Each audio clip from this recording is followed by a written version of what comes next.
Chaque jour sur Fréquence Évasion 2, retrouvez votre rendez-vous vivant au naturel. Votre santé et celle de vos proches vous préoccupent. Retrouvez-nous sur Fréquence Évasion pour découvrir qu'il est possible de vivre autrement. Rester en bonne santé n'est plus un mystère. Nous parlons des médecines alternatives, du végétarisme et les bienfaits des produits biologiques. Tous les sujets pour vivre sainement sont abordés dans Vivons au naturel sur Fréquence Évasion 2. Nous sommes en compagnie de Laurence Wittner et nous allons parler des cosmétiques. Laurence Wittner, bonjour et merci d'être avec nous sur Fréquence Évasion. Bonjour. Alors vous avez écrit un ouvrage sur les cosmétiques, La vérité sur les cosmétiques, publié chez Le Duc Édition, c'est ça? Voilà, c'est Rita Stins qui a écrit La vérité sur les cosmétiques. D'accord. Moi je suis en train d'écrire un cosmétique mode d'emploi. D'accord. Alors pourquoi avoir écrit ce livre justement? Alors parce qu'il y a beaucoup de choses à dire sur les cosmétiques qu'on connaît finalement très mal. On peut les utiliser tous les jours. On ne connaît pas forcément très bien leur composition, de quoi ils sont faits, comment ils agissent et ce qu'ils peuvent avoir comme effet secondaire. D'accord. Alors on entend souvent dire que les cosmétiques seraient nuisibles pour notre santé, pour notre peau. Parfums, shampoings, crèmes de beauté seraient toxiques. Que contiennent ces cosmétiques? Il faut nuancer. Bien sûr, il y en a qui sont toxiques et éventuellement irritants, allergènes et peut-être dangereux pour la santé. Il y en a aussi qui sont très très bons. Il y a aussi des cosmétiques qu'on peut utiliser sans aucun problème. Ce qui pose problème dans les cosmétiques, c'est certains ingrédients qui composent la majorité des cosmétiques qu'on retrouve très fréquemment dans les cosmétiques. Par exemple, on peut citer les huiles minérales qui sont dérivées du pétrole et qui sont incluses dans beaucoup de crèmes pour la peau, mais qui bouchent en fait les pores de la peau et qui l'étouffent un petit peu. On peut citer les parabènes qu'on connaît bien, qui sont utilisés comme conservateurs et qui sont eux aussi très irritants. On peut citer les sels d'aluminium qu'on utilise dans les déodorants, dont on ne connaît pas bien la toxicité réelle ou s'ils sont vraiment inoffensifs, mais qu'on a beaucoup impliqué dans la maladie d'Alzheimer. On peut citer le formaldéhyde, par exemple, qui est un conservateur qu'on retrouve très souvent dans les cosmétiques, qui est classé cancérigène par les autorités sanitaires, mais qui est quand même autorisé, certes à des concentrations très faibles, mais qui est quand même autorisé dans les cosmétiques. Et on peut encore en citer beaucoup d'autres. Il y a beaucoup de colorants qui sont irritants et qu'on retrouve pas seulement dans les produits de maquillage, mais dans aussi les crèmes ou dans les shampoings pour donner une couleur agréable aux produits. On peut citer, dans les parfums, on peut citer les phtalates qui sont aussi problématiques, ou bien les muscs synthétiques qui sont aussi irritants et très, très mal biodégradables. On peut en citer comme ça énormément. On peut citer encore les éthers de glycol, on peut citer les filtres anti-UV qui auraient des actions œstrogéniques, c'est-à-dire qui pourraient perturber nos fonctions de reproduction. On peut citer le triclosan aussi, qui est un antibactérien qu'on utilise beaucoup dans les déodorants et qui est tellement efficace qu'il pourrait finalement complètement réduire nos défenses contre les bactéries à venir. Etc., etc., etc. Il y en a des listes et des listes. C'est quand même inquiétant. C'est quand même inquiétant et encore une fois, je vous disais, il faut relativiser, c'est-à-dire que tous ces produits, on n'est pas forcément sûr qu'ils sont nocifs pour la santé. Certains, oui, mais on ne sait pas dans quelle dose. Beaucoup de produits qui sont dangereux ont déjà été éliminés par les autorités sanitaires et sont interdits en cosmétique. Et puis bien souvent, quand ils se retrouvent quand même dans nos produits, c'est à des doses très infimes, dont on n'est pas sûr qu'elles soient réellement toxiques pour la santé. Mais répéter au jour le jour, comme ça. Voilà. Ce qu'on ne sait pas non plus, c'est comment ces produits pénètrent réellement dans l'organisme par la barrière de la peau, comment ils agissent à l'intérieur, si on les stocke, si on les élimine, comment ils agissent entre eux, les différentes substances. Il y a encore beaucoup d'inconnus et c'est vrai qu'on a un peu l'impression, quand on regarde comme ça le monde de la cosmétologie, que c'est un peu une réunion d'apprentis sorciers qui essayent leurs produits en se demandant bien ce que ça va pouvoir faire et puis c'est nous qui testons. Il y a déjà eu des interactions entre les produits? Il y en a certains qu'on connaît. Par exemple, il y a des produits qui, combinés entre eux, forment des composés cancérigènes comme les nitrosamines. Ça, on les connaît, on les a identifiés. Et puis, il y en a d'autres sur lesquels on ne connaît pas grand-chose. Et donc, on ne sait pas, comme ça, quelles peuvent être leurs interactions et leur action à long terme. Parlons des teintures pour cheveux. Vous dites que certains colorants seraient cancérigènes. Certains le sont, oui. D'ailleurs, les coiffeurs peuvent vous le dire. Ce sont eux qui sont les premiers en ligne de mire, j'allais dire, dans le problème des teintures pour cheveux. Certains produits sont effectivement cancérigènes et de très nombreux colorants capillaires sont en tout cas irritants et allergènes.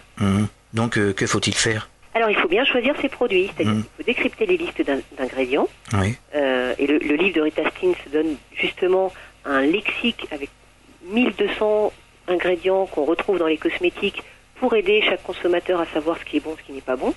Et puis quand même, on trouve beaucoup de cosmétiques qui sont entièrement bons, avec des listes d'ingrédients qui sont nickel, j'allais dire. Oui.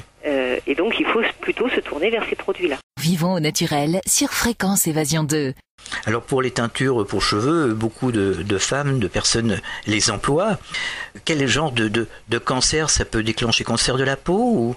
On a détecté des correspondances, si vous voulez, entre l'emploi des teintures et les cancers de la vessie. Ah bon? Et surtout, on a détecté énormément de phénomènes d'allergie avec les colorants capillaires. Donc, ce qu'il faut dire avant tout, c'est que avant d'utiliser n'importe quelle teinture pour cheveux, il faut faire un test sur la peau, derrière l'oreille ou au creux du coude, appliquer une petite dose de produit et attendre 24 heures pour voir ce que ça fait, quoi. Si on ne développe pas de réaction allergène ou allergique, on peut déjà mieux les utiliser. Mais on n'est toujours pas sûr, comme d'habitude, de leurs effets à long terme, et en particulier en ce qui concerne le cancer. Et ce petit test, il faut le faire à chaque fois qu'on fait une teinture ou... Le mieux, c'est de le faire à chaque produit nouveau qu'on emploie. Voilà. Et même, si c'est le même produit, il arrive que les fabricants changent la composition un petit peu des produits. D'accord. Ils peuvent inclure un colorant ou un parfum qui peut détecter une allergie ou qui peut déclencher une allergie. Donc dans ce cas-là, il vaut vraiment mieux faire un test à chaque fois qu'on utilise un produit. Où trouver des cosmétiques 100% naturels? Où se les procurer? Alors, on a plusieurs sources. Déjà, il faut savoir que les cosmétiques naturels sont encadrés par des logos, par des labels qui sont très fiables. On peut citer Cosmé Bio, on peut citer BDIH, on peut citer le label Nature et Progrès. Donc déjà, quand il y a ce label appliqué sur le cosmétique, on est à peu près sûr qu'il est bon. Oui. Ça ne dispense pas de vérifier sur l'étiquette parce qu'il y a toujours un ingrédient auquel on peut être allergique, mais quand même, ça donne une bonne assurance.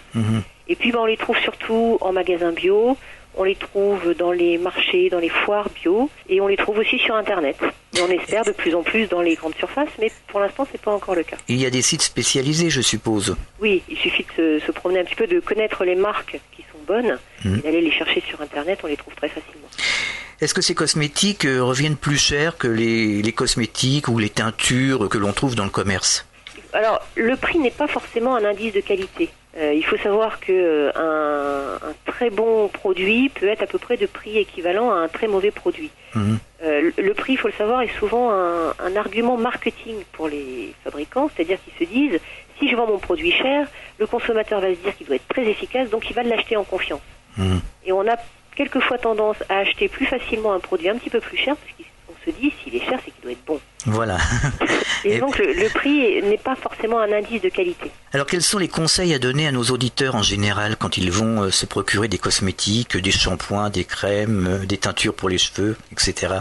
Alors il faut leur dire d'essayer de décrypter la liste des ingrédients, de repérer ceux qui peuvent être problématiques, d'essayer de se tourner plutôt vers les vrais cosmétiques naturels, pas ceux qui inscrivent naturel en gros sur l'étiquette, ceux qui sont réellement naturels, parce qu'on trouve aussi beaucoup de produits dits naturels ou estampillés naturels qui comportent un tout petit peu d'extrait de plante ou un tout petit peu d'extrait de fruits, et puis 90% d'huile dérivée du pétrole. C'est très très courant sur le marché de la cosmétologie en ce moment. Parce que les fabricants ont bien compris que la vague du naturel était... Oui, c'est vraiment tromper le consommateur. Alors, on peut pas dire qu'ils le trompent vraiment, parce qu'il y a vraiment des extraits de fruits dans le produit. Oui, mais c'est jouer sur les mots. Voilà, mais c'est pas parce qu'il y a 1% d'huile de jojoba, par exemple, que votre crème en devient naturelle si elle comporte à côté des silicones qui mettent 500 ans à se dégrader dans l'environnement ou du formaldéhyde qui est cancérigène, vous voyez. D'accord. Est-ce qu'il y a des tests qui sont réalisés sur des animaux? Alors oui, bien sûr. Ce qu'il faut savoir, c'est que la loi oblige les fabricants à tester leurs produits. Pour assurer la sécurité du consommateur, des tests doivent être pratiqués pour qu'on soit sûr que le produit n'est pas justement allergène ou irritant. D'accord. Ces tests peuvent être pratiqués de plusieurs façons, soit sur les animaux, donc in vivo, soit sur la peau de gens volontaires qui appliquent les produits sur eux-mêmes pour voir l'effet que ça fait, ou soit in vitro. Le problème des tests sur animaux, c'est que d'abord on n'est pas complètement sûr que leurs résultats soient transposables à l'homme, parce bien sûr que l'organisme des animaux réagisse comme le nôtre. Et puis, outre la souffrance qu'on inflige à ces animaux, Le problème, c'est qu'on n'a pas non plus forcément de techniques alternatives pour tester de façon efficace les produits cosmétiques. C'est-à-dire qu'en éprouvette, on peut avoir une certaine réaction qu'on ne retrouvera pas forcément sur la peau. Donc c'est un vrai problème, les tests, parce que d'un côté, ils sont obligatoires. De l'autre, la loi essaie aussi d'empêcher, de diminuer les tests sur animaux pour justement préserver le confort de nos animaux de compagnie aussi.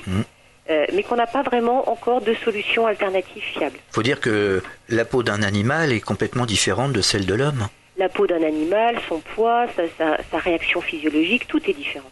Oui. Même d'une espèce à l'autre chez les animaux, les réactions sont différentes. Bien sûr. Donc on ne peut pas vraiment tirer de conclusion définitive sur l'effet que ça peut procurer aux humains. Laurence Wittner, je vous laisse rappeler les coordonnées de votre livre.